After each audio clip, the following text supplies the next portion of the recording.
Em nome do Pai, do Filho e do Espírito Santo. Amém, queridos irmãos, neste domingo segundo da Páscoa, temos esta linda figura do bom pastor. O bom pastor, nosso Senhor bom pastor, é uma figura já clássica no Antigo Testamento. E os grandes patriarcas foram todos pastores. Pensemos em Abraão, pensemos em Isaac, em Jacó.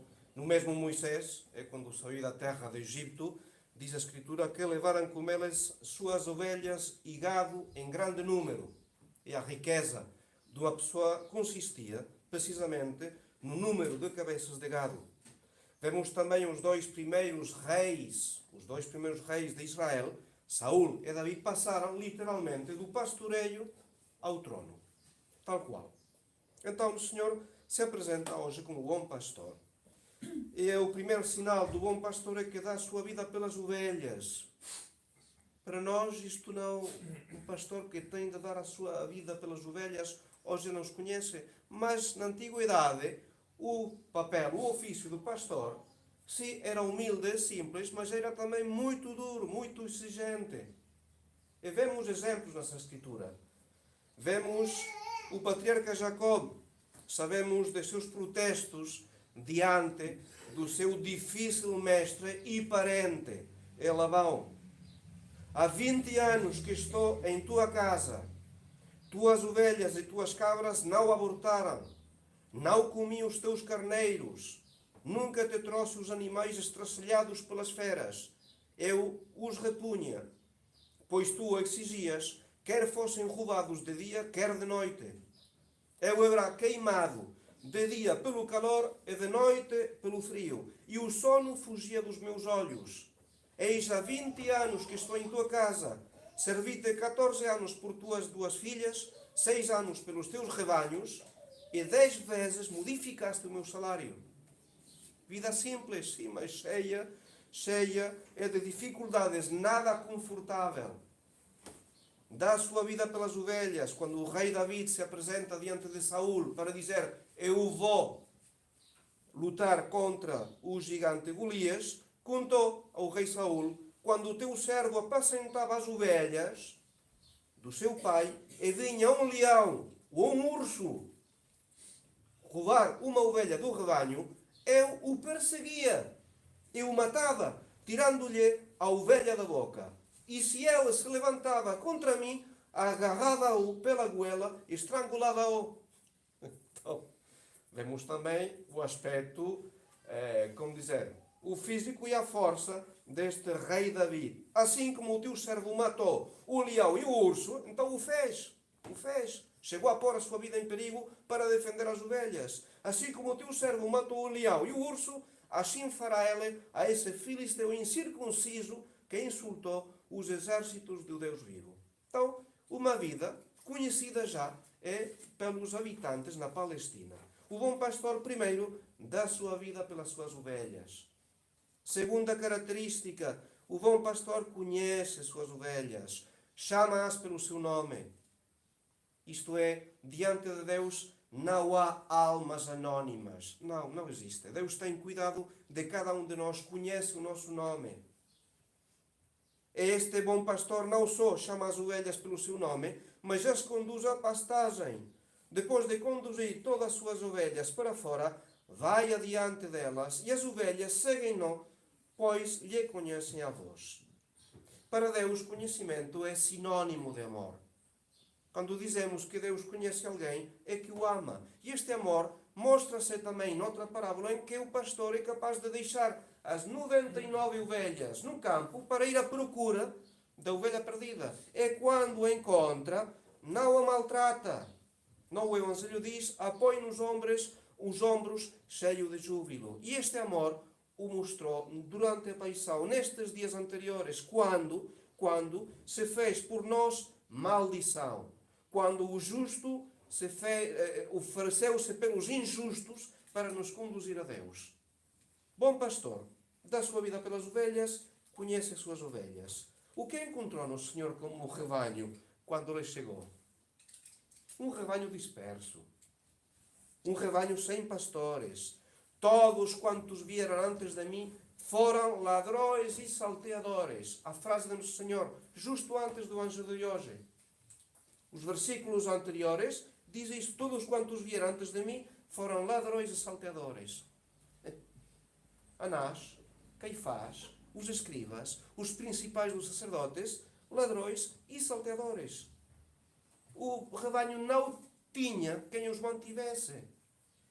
É por isso no Evangelho, vendo a multidão, ficou tomado de compaixão, porque esta multidão estava enfraquecida e abatida como ovelha sem pastor.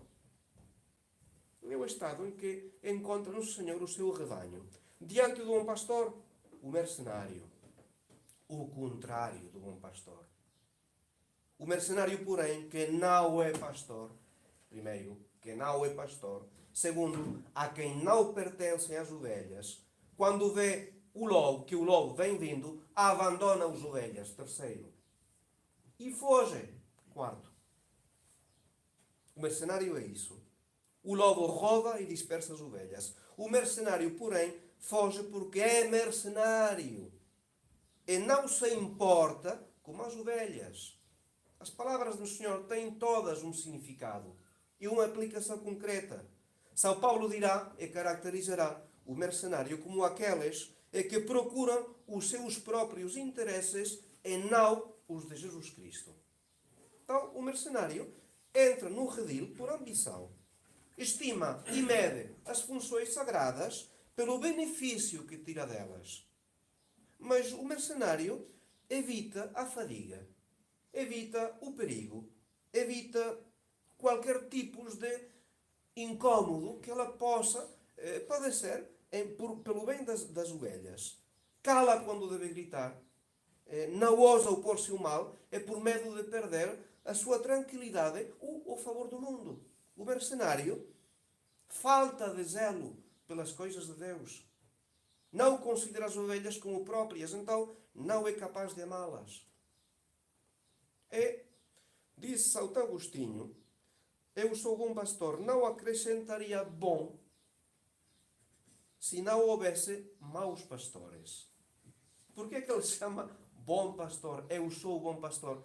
Porque também há pastores que são maus, que não merecem o nome de pastor, que são sinónimo de mercenários. Ao lado do bom pastor estão os mercenários. E isto sempre aconteceu na história da igreja.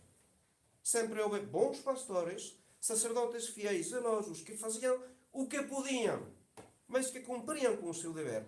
E temos os sacerdotes que deixam, que não cumprem simplesmente, que se aproveitam dos fiéis para os interesses próprios, que não lutam pelos interesses de Nosso Senhor.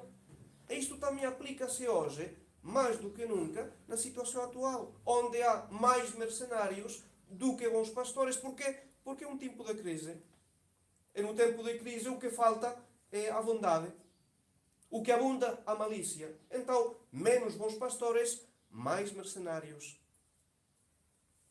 Tivemos no mês passado de fevereiro, o dia 5, a assinatura de uma declaração durante um encontro interreligioso entre o Papa Francisco e o imã de Al-Azhar. Um encontro interreligioso sobre a fraternidade humana, que foi considerado pelo Vaticano como histórico, este encontro, porque foi uma declaração importante para condenar o terrorismo e a intolerância religiosa. O Papa, entre as afirmações que tem nesta declaração pela paz, diz que o pluralismo, ouçam bem, que o pluralismo e as diversidades de religião, de cor, de sexo, de raça e de língua, fazem parte daquele sábio desígnio divino com que Deus criou os seres humanos. Esta sabedoria divina é a origem de onde deriva o direito à liberdade de credo e à liberdade de ser diferente. Em outras palavras, Deus é o responsável, é a vontade de Deus que haja entre os homens diversidade de religiões. É o que diz. O pluralismo e as diversidades de religião fazem parte daquele sábio desenho divino com que Deus criou os seres humanos. E no voo de regresso dos Emirados Árabes Unidos, afirmou aos jornalistas que este documento que ele assinou sobre a fraternidade humana é um passo avante que vem do Vaticano II. Cito as palavras do Papa. Uma coisa quero dizer e repito com clareza. Do ponto de vista católico, o documento não foi 1 milímetro além do Concílio Vaticano II. O documento foi feito no espírito do Vaticano II. O que estamos a ouvir? A voz do bom pastor ou a voz do mercenário? Porque a liberdade religiosa sabemos que é a negação dos direitos de nosso Senhor Jesus Cristo, da divindade de nosso Senhor Jesus Cristo. Como dizer, se cada um é livre para seguir a sua religião, então nosso Senhor não é necessário. Eu posso fazer a minha salvação sem nosso Senhor Jesus Cristo. É todo corre bem. O ecumenismo é contrário ao dogma da fé fora da Igreja Católica, não a salvação. A Igreja Católica foi fundada por Deus para conduzir as nossas almas ao céu. É o caminho obrigatório para todos. E o intento da Igreja é sempre atrair as almas no bom redil, onde têm de ficar as ovelhas, como o bom pastor. Mas a Igreja Católica hoje, depois do concílio, diz não, mas a Igreja de Cristo está composta pela Igreja Católica, sim, claro, mais perfeita entre todas as igrejas, mas também pelas outras igrejas. Protestantes, anglicanos, ortodoxos, fazem parte também da Igreja de Cristo. A Igreja de Cristo está por acima e debaixo a Igreja Católica como o resto. Mas, mais uma vez, é a voz do bom pastor ou é a voz do mercenário? Está a servir os interesses de nosso Senhor Jesus Cristo ou está a servir os interesses da maçonaria, que quer uma religião mundial, que quer um governo mundial, e que tudo isto se está a preparar porque a Igreja Católica também faz o trabalho dos inimigos da Igreja. Então, o que há detrás de todo este ensino do Concílio Vaticano II? Não é o bom pastor. Não é a voz do bom pastor. Não podemos seguir esta voz que é a voz do mercenário, que não se interessa pelas ovelhas, que não se interessa pelos interesses de Deus. Não, não. Procuram outra coisa, a paz, a solidariedade humana, o que se queira, mas não os direitos de Deus.